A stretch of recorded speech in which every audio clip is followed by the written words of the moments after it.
Olá a todos, eu sou Adriana Leitão, sou professora da Universidade Federal do Rio de Janeiro, professora de Linguística, no Departamento de Linguística e Filologia, e dou aula também na pós-graduação, no programa de pós-graduação em Linguística, e sou coordenadora do Bioling, meu projeto de pesquisa, meu grupo de pesquisa, que é o Biologia da Linguagem. Então, hoje eu vou dar uma aula para vocês sobre ambiguidade sintática. Então, o título da aula é esse, ambiguidade sintática, o que é e o que ela nos ensina. Vamos começar a falar um pouquinho sobre isso. Primeiramente, o que é ambiguidade? É muito comum que a gente ouça falar de ambiguidade lexical. Então, eu trouxe aqui Nós da Linguística, que é o título do projeto de extensão que tem aqui na UFRJ, coordenado pelo professor Alessandro Boechat, do qual eu também faço parte, que tem uma ambiguidade lexical. Provavelmente vocês olham para isso daí e pensam em nós como primeira pessoa do plural, né? Nós, eu e mais um grupo de pessoas. Mas nós também pode ser uma série de nós. Na linguística gerativa, a gente fala que é um arcabouço teórico da linguística, a gente fala de árvores sintáticas e que nessas árvores sintáticas há nós. Então é possível também que a gente interprete o título desse projeto, Nós da Linguística, como esses pequenos nós que integram uma árvore sintática. Então isso é uma ambiguidade lexical. A ambiguidade está especificamente nessa palavra, nesse item lexical, nós. Mas a gente também tem uma coisa que é chamada de ambiguidade sintática. O que é uma ambiguidade sintática? Ela está relacionada à sentença ou a uma parte da sentença e é derivada da maneira como nós ligamos os itens que integram a sentença ou a parte da sentença. Então eu trouxe essa frase. Eu falei do meu casamento na praia. Quando você escuta essa sentença, quando você escuta essa frase, se você não está num contexto maior, você pode se perguntar, bem, será que ela casou na praia ou ela estava conversando sobre o casamento dela na praia? Não dá para saber. Não dá para saber porque essa sentença é ambígua. Ela tem isso que eu estou chamando de ambiguidade sintática. E é sintática justamente porque está aí no nível da sentença, no nível da frase, e a gente só consegue desambiguizar quando a gente tem um contexto maior, né? Então, o contexto, obviamente, poderia te informar isso. Então, muitas vezes, frases como essas sequer são percebidas enquanto sentenças que contêm uma ambiguidade, porque elas são faladas de um contexto tal que a gente já entende, já supõe, já pressupõe do que se trata exatamente. Mas fora de um contexto, é possível duas interpretações, tá? Então, vamos lá. O que é ambiguidade sintática? Eu trouxe essa frase aí, que provavelmente vocês já viram na internet circulando, né? Corta o cabelo e pinto. Bem, essa frase pode ser um pouco perigosa, né? Então eu botei aí a Nazaré confusa, porque afinal de contas, isso daí está querendo dizer que eu corto o cabelo e pinto o cabelo, o que é possível, ou será que está querendo dizer que se corta cabelo e pênis e pinto? Então a gente tem uma ambiguidade sintática. Por quê? Porque obviamente, pinto é um item que pode estar associado tanto ao verbo pintar na primeira pessoa do singular ou ao pênis. Então você tem uma ambiguidade lexical também. Mas para além de ter uma ambiguidade lexical, você tem uma ambiguidade sintática, porque a maneira como a gente estrutura na nossa mente essa sentença, a depender de você estar lendo pinto enquanto um verbo, o verbo pintar, ou um nome, o pênis, você estrutura essa sentença diferentemente. A gente só consegue coordenar, ou seja, ligar por meio de um e, por exemplo, itens que têm a mesma categoria. Se você está coordenando, se você está ligando o verbo cortar e o verbo pintar, você tem uma forma de organizar essa sentença na sua mente.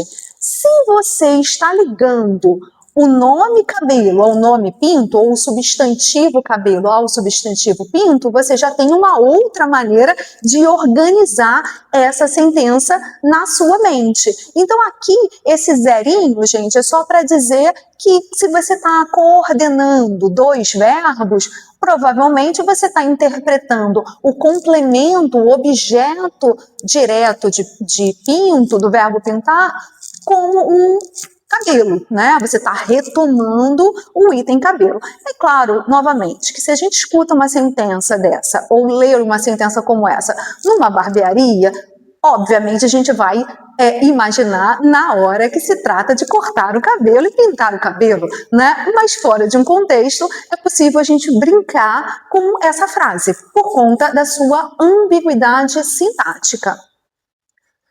Ok, então, ambiguidade sintática, sistematizando um pouquinho, é isso. A sentença tem o seu significado, o seu sentido, gerado pela forma como ela se estrutura, ou seja, gerado pela forma como os itens que integram a sentença se organizam, se ligam internamente a ela. As sentenças são estruturadas por constituintes formados por um ou mais sintagmas. Essas palavras que eu coloquei em negrito aí são importantes dentro da linguística. Na linguística gerativa, a gente faz muita menção a esses termos, mas esses termos são muito relevantes para qualquer professor de língua, seja professor de língua materna, professor de língua portuguesa no nosso caso, seja para professor de língua estrangeira. É importante a gente saber que as sentenças, embora quando a gente fale, elas são linearizadas com itens uns após os outros, né? Nós escutamos as frases de uma maneira linear, elas não são organizadas na nossa mente dessa maneira. De alguma maneira, os itens, mesmo distantes, podem estar ligados entre si. Então, há uma estrutura de modo hierárquico que faz com que a gente, eventualmente, ligue itens que estão linearmente distantes, mas que formam constituintes, que formam sintagmas. Então, um sintagma pode ser formado por uma única palavra, que é o núcleo, ou por um agrupamento de palavras, que são palavras que estão centradas em torno do núcleo. Um constituinte pode ser formado por um único sintagma ou por uma conjunção de sintagmas, uma união de sintagmas. Vamos ver mais exemplo. Eu trouxe um monte de exemplos divertidos. Olha esse aqui que legal. A Tata Werneck fez um tweet que ela colocou: eu tenho uma vida sexual com a Xuxa. A matéria, o Jornal Extra, faz a seguinte manchete: Xuxa fala sobre a vida sexual com Tata Werneck. Vale tudo entre quatro paredes. Ora, tem uma ambiguidade sintática aí. E a Tata Werneck, como uma boa usuária da língua e também uma boa humorista, usou isso daí para poder fazer uma brincadeira, para poder fazer uma piada, né? Ela botou: eu tenho uma vida sexual com a Xuxa. Certamente isso só é possível num contexto em que a gente tem interpretações distintas da mesma frase, em função da maneira como mentalmente a gente liga os itens entre si. Obviamente, a ideia pretendida pelo Jornal Extra não era essa ideia que a Tata Werneck tentou expressar através do tweet dela, brincando com essa situação. Vamos ver, então, como que testes de constituintes nos ajudam a desambiguizar sentenças. Então, o teste de constituinte é um dispositivo muito legal usado por linguistas. Na linguística gerativa, né, de novo, a gente usa muitas vezes esses dispositivos para poder entender como que os itens estão arranjados entre si, mas que a gente pode usar também para os nossos alunos quando a gente estiver trabalhando análise sintática. A gente pode mostrar como esses testes de constituintes são bem-vindos para a gente entender realmente como que se dão essas relações, como que em torno de um núcleo podem estar ligadas uma série de outras palavras. O primeiro teste de constituinte do qual eu quero falar é substituição por pronomes. Então, constituintes podem ser substituídos por pronomes. Vamos ver a frase de novo que a gente estava analisando no slide anterior. Xuxa fala sobre a vida sexual com Tata Werneck. É claro que sobre a vida sexual com Tata Werneck pode ser um constituinte, e é por isso que é possível fazer uma brincadeira como a Xuxa tem uma vida sexual comigo, como fez a Tata Werneck. E aí eu posso constatar que tudo isso que está sublinhado de azul é um constituinte, porque eu posso colocar no lugar disso o pronome demonstrativo isso. Xuxa fala sobre isso, tá? Então, todo esse grupo de palavras aí, sublinhado em azul, é um constituinte. Mas é óbvio que eu também tenho uma outra possibilidade, que é dizer que Xuxa fala sobre a vida sexual e a Xuxa fala com a Tata Werneck. E daí eu sublinhei separado justamente para mostrar que eu tenho dois constituintes. E vejam, eu posso substituir tanto a primeira parte quanto a segunda parte por um pronome, né? Eu mantive aí as preposições, mas eu mudei todo o conjunto de itens por um único pronome. No primeiro caso, o pronome demonstrativo isso, e no segundo caso, o pronome pessoal ela. Então eu posso dizer Xuxa fala sobre isso com ela. Isso demonstra que é possível sim ter aí dois constituintes separados. O segundo teste de constituinte do qual eu quero falar é o teste de clivagem. O que é isso? De novo, o mesmo exemplo. Xuxa fala sobre a vida sexual com Tata Werneck. Se a gente tem tudo isso que está sublinhado de azul como um constituinte, eu posso clivar esse constituinte, que nada mais é do que colocar o verbo ser no início da frase, colocar o constituinte, depois colocar que e colocar o restante da sentença. Esse verbo ser, no início da frase, geralmente é conjugado no mesmo tempo verbal que está conjugada a frase. Eu vou mostrar para ficar mais claro. Repara, é sobre a vida sexual com a Tata Werneck que Xuxa fala. Então, repara que eu coloquei o constituinte, que é toda a parte que está em negrito, ou a parte sublinhada em azul, entre o verbo ser, e que, quando a gente faz uma clivagem, a gente dá ênfase, coloca um foco naquele constituinte. Eu quero, talvez, contrastar com alguma outra coisa. É possível que no discurso a gente usa muito essa estratégia para focalizar uma parte. Eu quero dizer que não é sobre outra coisa que ela falou, e sim sobre isso. É sobre a vida sexual com Tata Werneck que Xuxa fala. Ok, mas como a gente viu, a gente também tem a possibilidade de ter dois constituintes sobre a vida sexual e com Tata Werneck. Como eu posso demonstrar isso? De novo, pela clivagem. Repara, é possível dizer, é sobre a vida sexual que Xuxa fala com Tata Werneck. A parte que está em negrito entre o e o que estão sublinhados, é um constituinte. Bem como eu posso falar, é com Tata Werneck que Xuxa fala sobre a vida sexual. Logo, com Tata Werneck, que está entre o e o que, também pode ser um constituinte. Terceiro e último teste que eu vou usar aqui na aula para poder demonstrar o meu ponto. O teste que é o que mostra que um constituinte pode ser uma resposta à pergunta Q1. Repara, Xuxa fala sobre a vida sexual com Tata Werneck. Um constituinte pode ser sozinho uma pergunta que incide sobre esse próprio constituinte.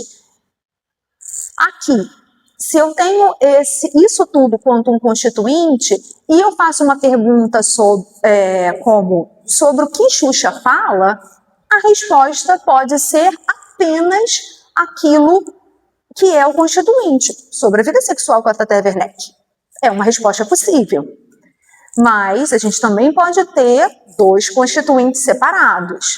E nesse caso, então, eu tenho que poder responder uma pergunta com apenas um desses segmentos sublinhados. Por exemplo, sobre o que a Xuxa fala? É possível que eu responda apenas sobre a vida sexual. E eu posso perguntar também com quem a Xuxa fala sobre a vida sexual. E a resposta pode ser apenas com Tata Werneck.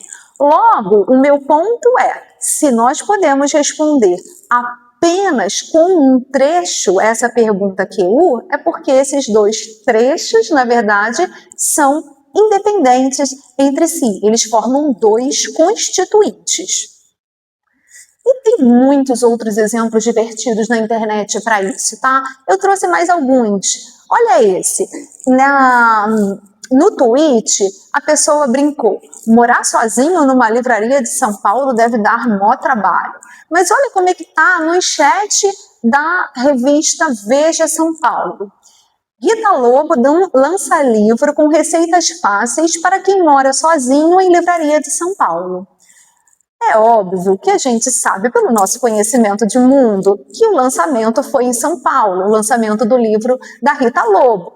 Mas quem está brincando, que é um usuário da língua, possivelmente não é um professor, nem um linguista, porque isso é parte do conhecimento intuitivo que todo falante da língua tem. Isso é parte do conhecimento gramatical que a gente tem na nossa mente. A gente, que eu falo, é qualquer falante da língua, tá? Qualquer falante nativo, adulto, de uma língua qualquer.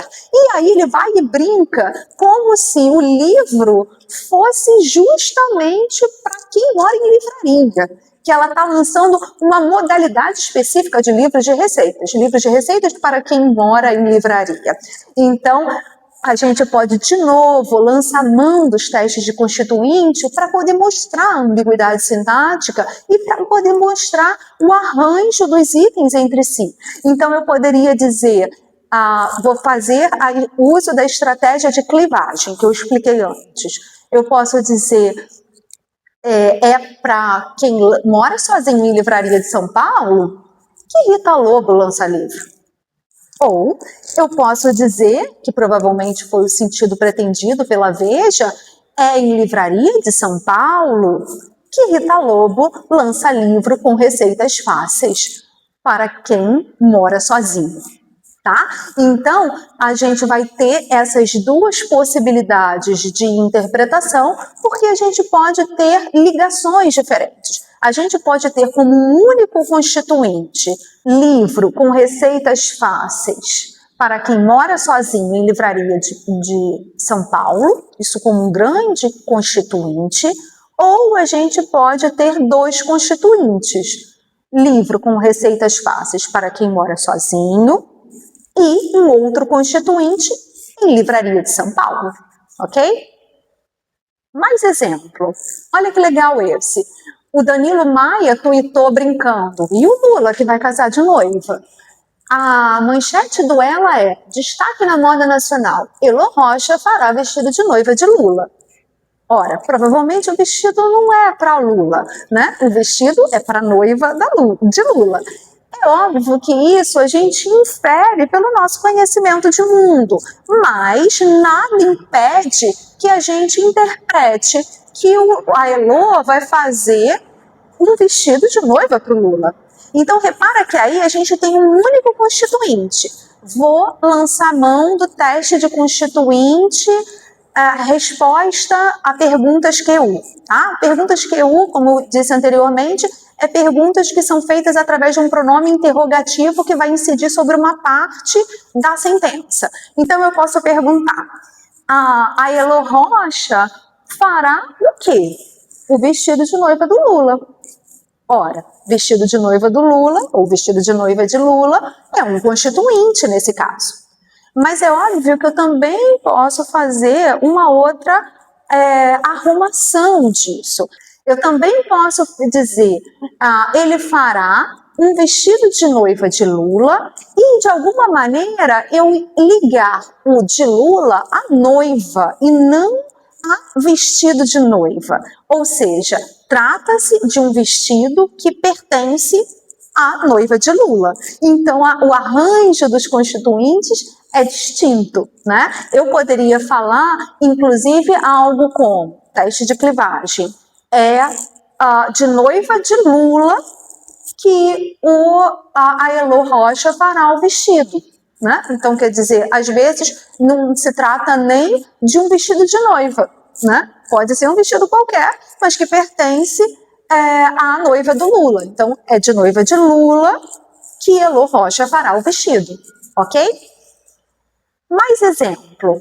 Olha que legal, alguém postou no Facebook esse pedido de ajuda. Alguém que faça salgado de aniversário de mandioca. Tá pedindo uma ajuda, né? Porque precisa fazer uma festa. E alguém foi lá e comentou quantos anos a mandioca vai fazer.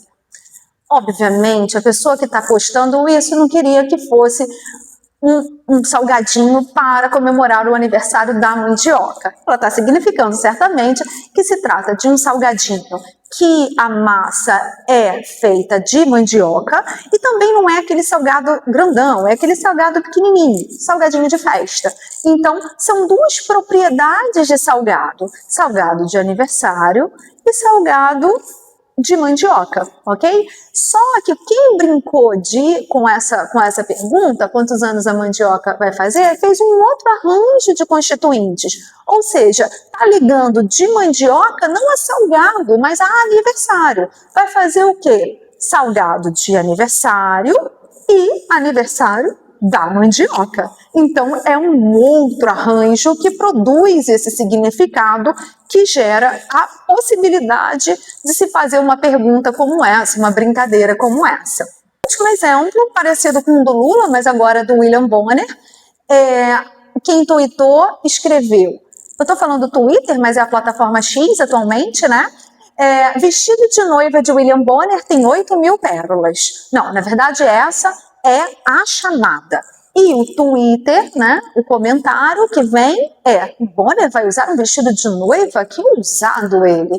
Obviamente, a ideia aí é que o vestido de noiva de William Bonner, ou seja, a noiva do William Bonner tem um vestido que tem 8.000 pérolas, mas também não seria impossível a leitura de que o vestido de noiva pertence ao William Bonner, né? Mais ou menos como que a gente viu em relação ao Lula. E esse vestido que pertence ao William Bonner tem 8.000 pérolas. Isso seria o que justificaria a brincadeira que está ali embaixo, tá? Ok, então eu apresentei todo esse contexto aqui para vocês sobre o que é ambiguidade, o que é ambiguidade sintática, como que a gente faz testes de constituintes e como os testes de constituintes nos ajudam a desambiguizar as sentenças, mas é importante chamar a atenção que isso só é possível, essa ambiguidade sintática, porque a verdade é que os constituintes não são necessariamente formados por uma única palavra. Muitas vezes, ao núcleo, a essa palavra central, há uma série de outras compondo, integrando aquele sintagma. Então, se a gente tem algo como Xuxa fala sobre a vida sexual com Tata Werneck e o constituinte aí toda a parte sobre a vida sexual com Tata Werneck, a gente tem um grande constituinte, que eu coloquei aí entre colchetes azul, que é o complemento do verbo falar. Dentro dele, a gente tem um outro constituinte, um outro sintagma, mais precisamente. E aí, esse primeiro sintagma, a gente chama de sintagma preposicionado simplesmente porque começa com uma preposição. Depois, dentro dele, a gente tem um sintagma determinante porque começa com um artigo, que é um determinante. Dentro dele, a gente tem um sintagma nominal, porque o núcleo é um nome, um substantivo. Mas dentro dele, a gente tem aí talvez um sintagma adjetival e um sintagma preposicional. Eu quero chamar a atenção para o fato de haver essa série de encaixamentos de um sintagma dentro do outro, tá? Então, isso é uma propriedade inerente à linguagem, né, que é caracterizadora da espécie humana. Essa possibilidade que a gente tem de fazer encaixamento de itens uns dentro dos outros. E é isso, a maneira como a gente vai, de alguma maneira, organizando esses itens que vão produzir possibilidades distintas de significado, né? A maneira como a gente, de algum modo, ligou um item a outro. Agora, a gente poderia ter, como nós já vimos, dois constituintes distintos, né? A gente viu que a gente pode dizer que a Xuxa fala sobre a vida sexual e a Xuxa fala com a Tata Werneck, não com outra pessoa. Nesse caso, a gente teria aqui um sintagma preposicionado e aqui um outro sintagma preposicionado. São dois constituintes distintos. Ainda assim, dentro deles, é possível ainda uma subdivisão, porque há um encaixamento de um sintagma dentro do outro para formar esses dois constituintes. Dentro desse sintagma preposicional, a gente tem um sintagma determinante, dentro do sintagma determinante, um sintagma nominal, cujo núcleo é vida, e dentro dele, um sintagma adjetival, cujo núcleo é a única palavra, sexual. No caso de Tata Werneck, a gente tem um sintagma preposicional que dentro tem um sintagma nominal. Não vou desmembrar aí, porque Tata Werneck, embora sejam duas palavras, formam um composto. Uma interpretação distinta seria a interpretação também de que vida sexual é um composto, ou seja, que não seria nem possível dissociar exatamente, porque vida sexual é entendido como uma relação, um coito, por exemplo. Então a gente poderia, embora sejam duas palavras, entender isso também como indissociável, como se fosse uma palavra composta, vamos colocar assim. Ok, se a gente tem sobre a vida sexual com Tata Werneck como um único grande constituinte, como que isso tem relação com aquilo que a gente tem que estudar, tem que ensinar nas salas de aula de ensino de língua portuguesa para o ensino fundamental e médio, que são as funções sintáticas? Então, eu estou tentando fazer uma ponte aqui entre tudo que eu falei e o que a gente ensina para os nossos alunos, né, no ensino básico.